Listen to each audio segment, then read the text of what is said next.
Hey everyone, and welcome back for another deep dive. Today, we're going to be tackling sustainable marketing.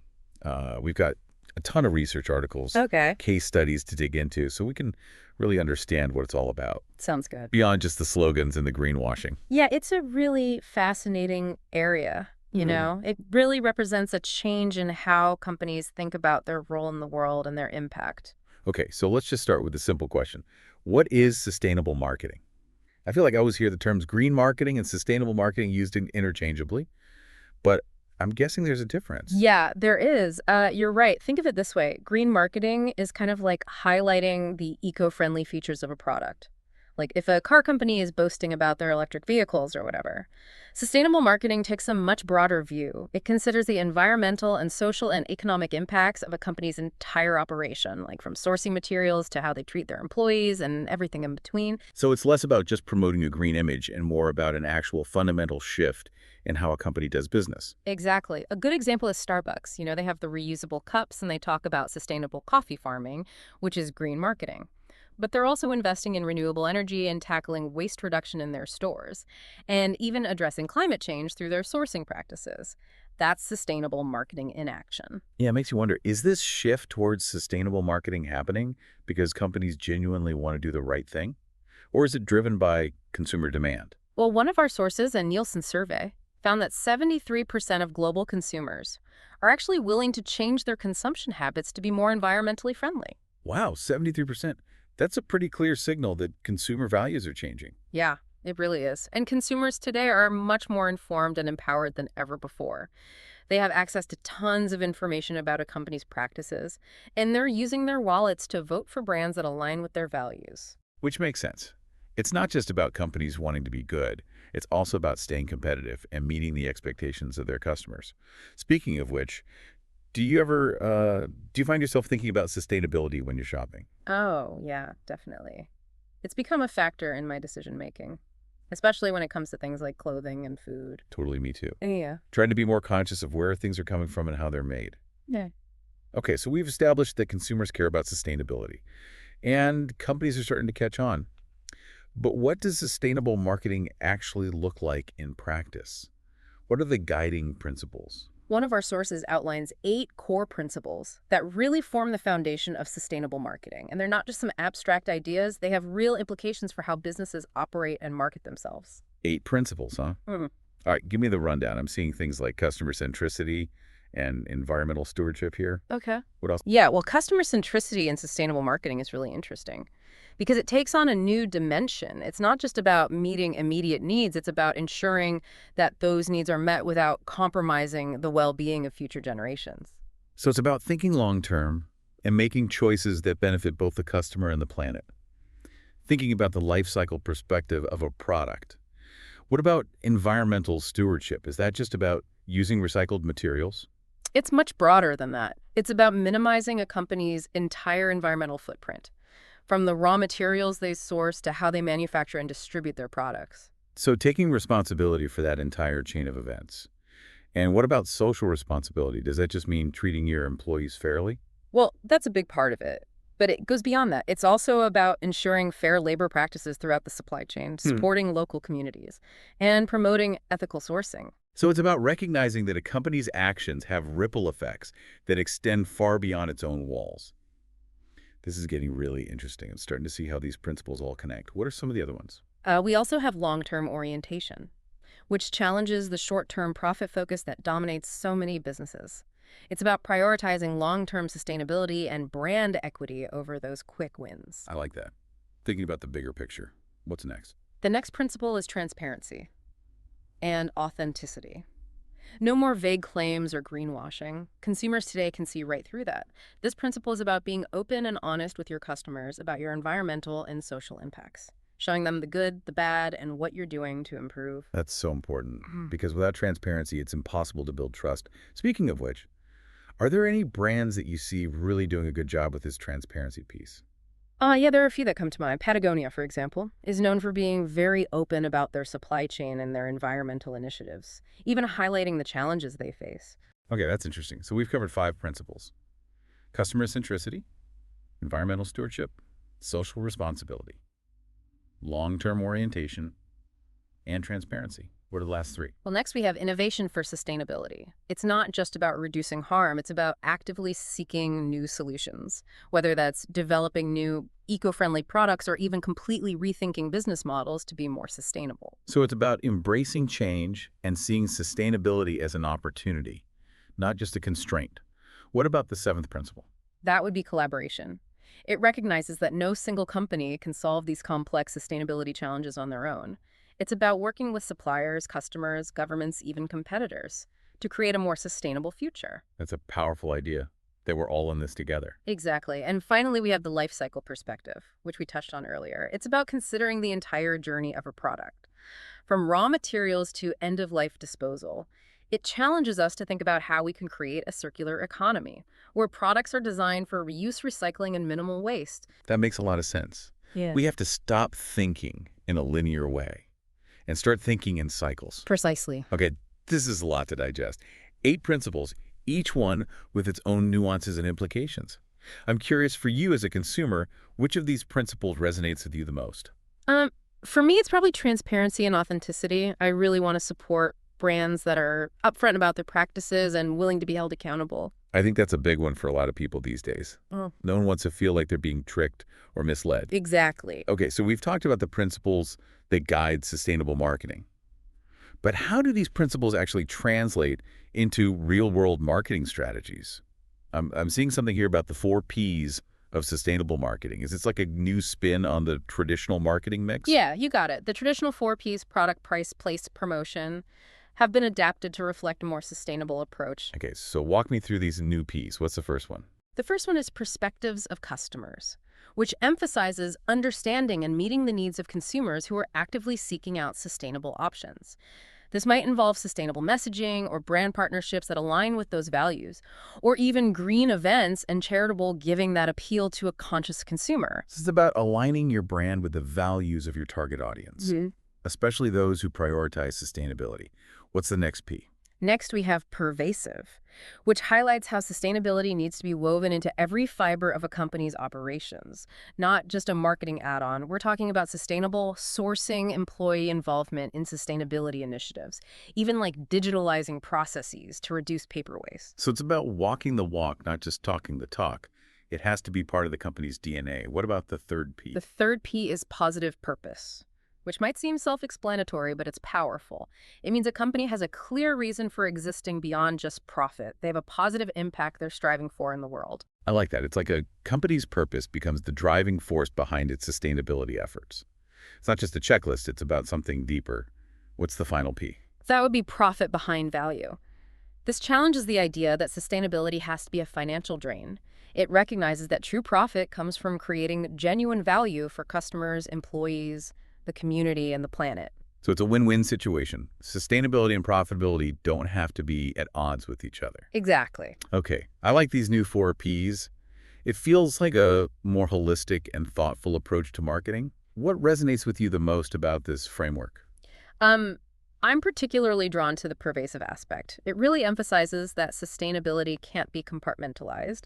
It has to be integrated into every facet of a business to be truly effective. I agree. That's where you see real change happening, when it becomes part of the company's culture. Okay, so we've got these principles and this framework all pointing towards a more sustainable approach to marketing. But what are the real-world benefits and challenges of actually putting this into practice? Let's unpack that in part 2 of this deep dive.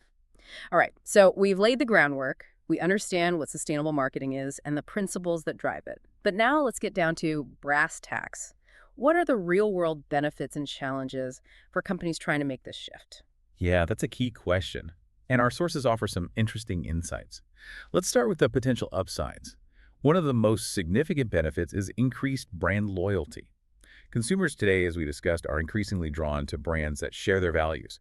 So by going green, companies can actually strengthen their relationships with customers. Exactly, and loyal customers are more likely to stick around, make repeat purchases, and even become advocates recommending your brand to others. That's a huge advantage in a world where everyone's vying for attention.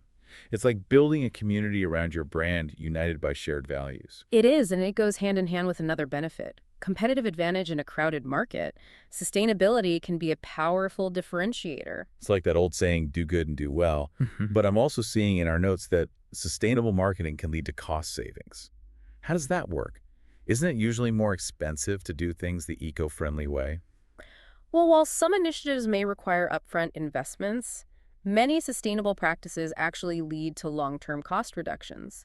Think about things like reducing energy consumption, minimizing waste in production, and streamlining your supply chain. These not only benefit the environment, but also your bottom line. So it's a win-win. Less waste means less spending. That makes a lot of sense. Are there any other benefits we should touch on? Yeah, sustainable practices can be a huge boost to a company's brand image in today's world. A strong reputation for sustainability can be a major asset. It's like a badge of honor that signals to consumers that you're a company that cares. Exactly. It builds trust and credibility, which are essential for any brand that wants to thrive in the long run.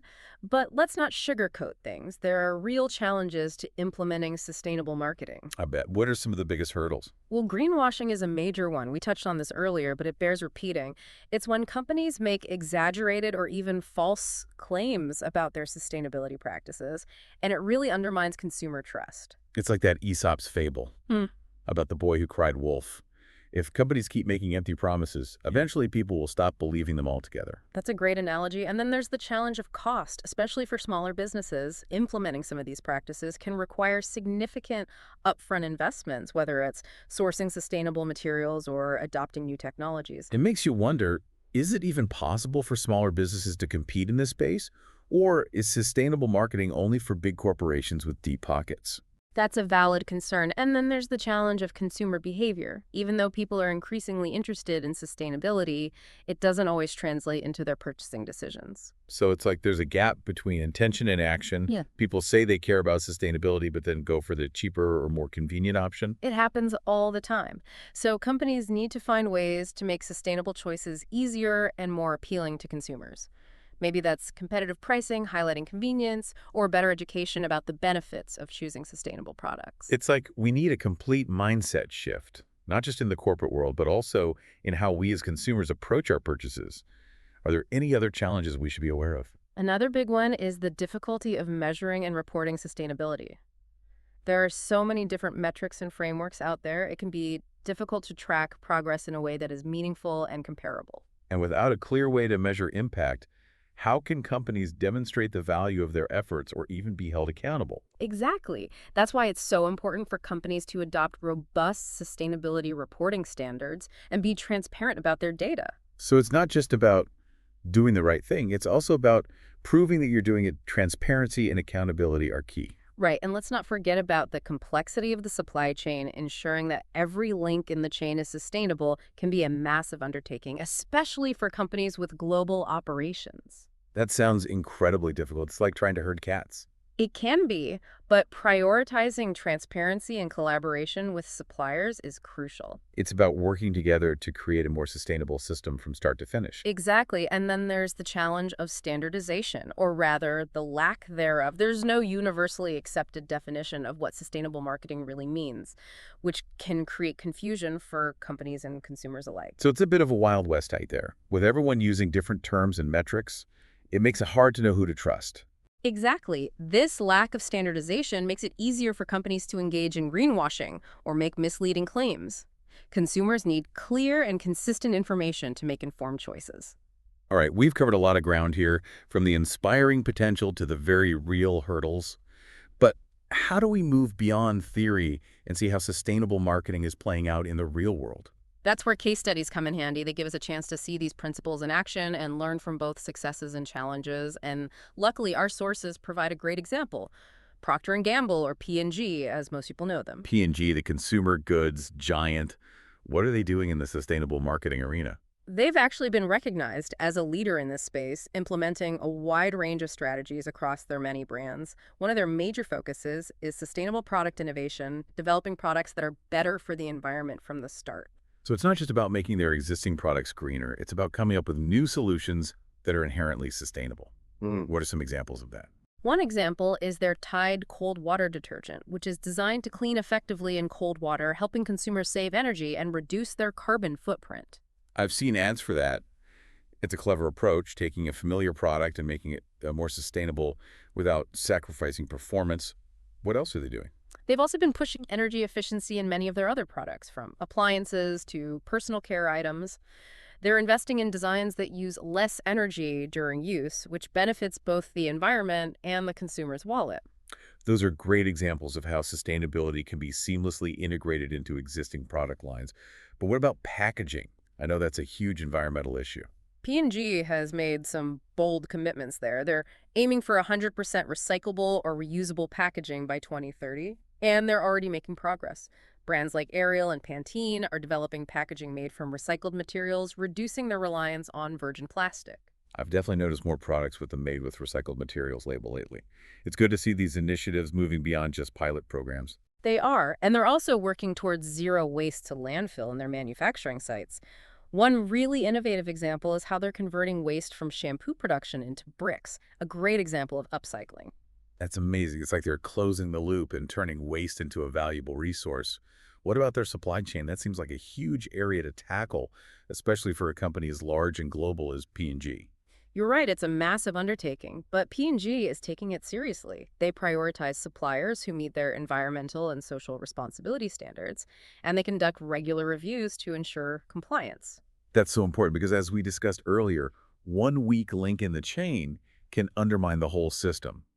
Like that saying, you're only as strong as your weakest link. Exactly. And P&G is also working to make their logistics more efficient, utilizing low-carbon transportation and optimizing delivery routes to reduce emissions.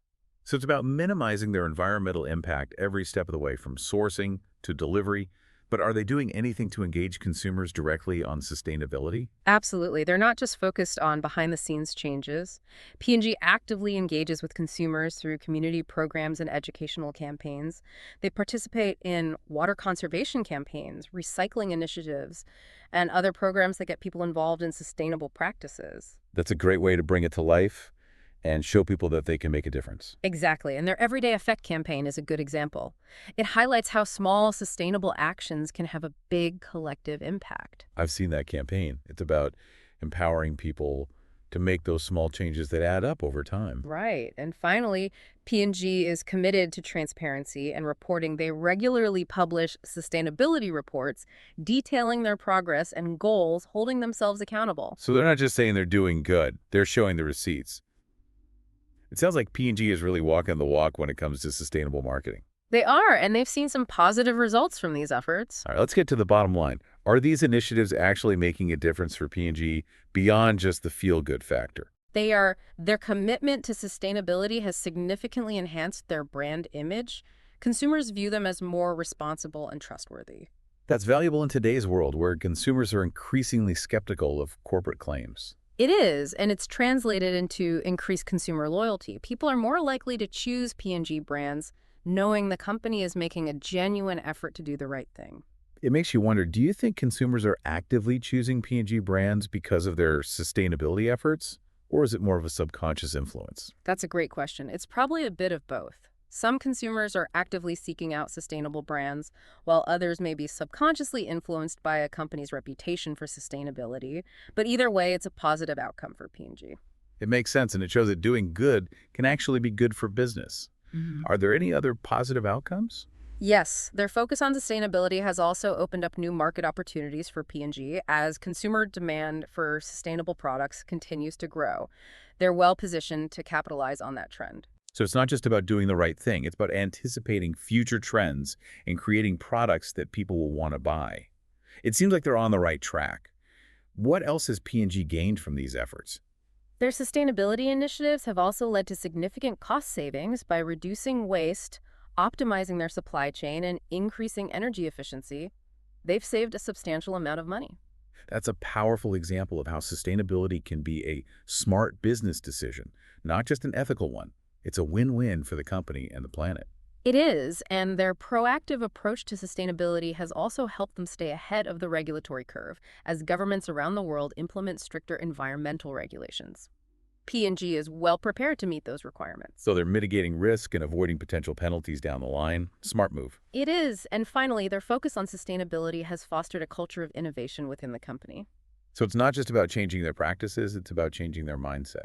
Exactly. By prioritizing sustainability, they've encouraged their employees to think creatively and develop new products and business models that are better for the environment and society. That's a powerful shift. Yeah. It's not just about compliance. It's about creating a company culture that values sustainability. Right. It's a great example for other companies looking to embark on their own sustainability journeys. It really is. But P&G aside, what about the bigger picture? What trends and innovations can we expect to see in the future of sustainable marketing? That's something I'm really curious to explore in part 3 of this deep dive. Okay, so we've explored what sustainable marketing looks like today, but now I kind of want to shift gears and look ahead. Okay. What trends and innovations can we expect to see in the coming years? Well, the future of sustainable marketing is full of possibilities. It's a really exciting time to be in this space. I'm ready to be excited. What are some of the things you're most optimistic about? Um, One of the most promising areas is the integration of technology. You mean using tech to make marketing more sustainable? That almost sounds counterintuitive. It might seem that way at first, but think about it. We're already seeing the use of blockchain to increase transparency in supply chains. So consumers can actually trace where their products are coming from and how they're made. Exactly. It gives consumers more power and holds companies accountable. And we're also seeing the rise of data-driven strategies that use big data and AI to understand consumer preferences and tailor sustainable products and campaigns more effectively. So it's not just about making products more sustainable. It's about understanding consumer behavior and marketing those products in a way that resonates with people's values. Precisely. Another major trend is the shift towards circular economies. We talked about this a bit earlier, but it's about moving away from that linear take, make, waste model and designing products for reuse, recycling, and refurbishment, keeping materials in circulation for as long as possible. I love that idea. So instead of things ending up in a landfill, they're being repurposed and given new life. It's a really powerful concept, and we're seeing more and more companies embracing this approach, driven by both consumer demand and the need to conserve resources. It makes you wonder if this could be the key to solving some of our biggest environmental challenges. Yeah, it certainly has the potential to make a significant impact. And then there's the role of government regulation. Ah, yes. The government stepping in to push companies towards sustainability. Do you think that's a good thing? I think it can be a powerful force for change. We're seeing stricter regulations on greenwashing and sustainability disclosures, which is a positive step. Right. It forces companies to be more transparent and accountable for their claims. So it's about leveling the playing field and making sure that everyone is playing by the same rules. Exactly. And then there's the influence of generational shifts. Gen Z and millennials are deeply concerned about sustainability, and they're demanding action from the brands they support. They're not just passively accepting the status quo, they're using their voices and their wallets to drive change. I find that really inspiring. It is inspiring, and companies are realizing that they need to appeal to these values if they want to stay relevant in the long term. So sustainability is becoming less of a niche concern and more of a mainstream expectation. That's a major shift, and it's happening across industries. Right. It's not just about eco-friendly products anymore, it's about every aspect of a business. Exactly. And finally, we're seeing a trend towards more collaborative efforts. Companies are realizing that they can't solve these complex challenges alone. So we're seeing more cross-industry partnerships, with businesses sharing resources and expertise to achieve common goals. That's a powerful idea. It's about moving beyond competition and recognizing that we're all in this together. Precisely. It's about harnessing the collective power of businesses to create a more sustainable future. So we've got technology, circular economies, government regulation, generational shifts, and collaborative efforts, all pushing sustainable marketing forward. Anything else on your radar? One more trend that's worth mentioning is localized marketing. Okay, what does that mean in the context of sustainability? It's about recognizing that sustainability is not a one-size-fits-all concept. What works in one region may not work in another. So it's about tailoring marketing efforts to specific communities, understanding their unique needs and challenges. So it's about taking a more nuanced approach and being sensitive to local contexts. Exactly. And it also empowers local communities to be part of the solution. This is all incredibly exciting. It seems like the future of sustainable marketing is full of potential, Yeah. but it also feels like a lot is riding on getting this right. It's true, the stakes are high. But I'm optimistic. I think we're at a turning point where sustainability is becoming more than just a buzzword. It's becoming a core business principle. I hope you're right. I think we all have a role to play in making that happen, as consumers, as business leaders, and as citizens. Absolutely. We all have a responsibility to create a more sustainable future. Well, this has been a truly insightful deep dive. I feel like I have a much better understanding of this complex and ever-evolving landscape. And to our listeners, Thank you for joining us on this journey. We hope you found it informative and inspiring. We encourage you to continue exploring this topic and to make conscious choices that support a more sustainable future, because ultimately it's up to all of us to create the world we want to live in. That's a wrap on this episode of The Deep Dive. We'll see you next time for another deep dive into a topic that matters.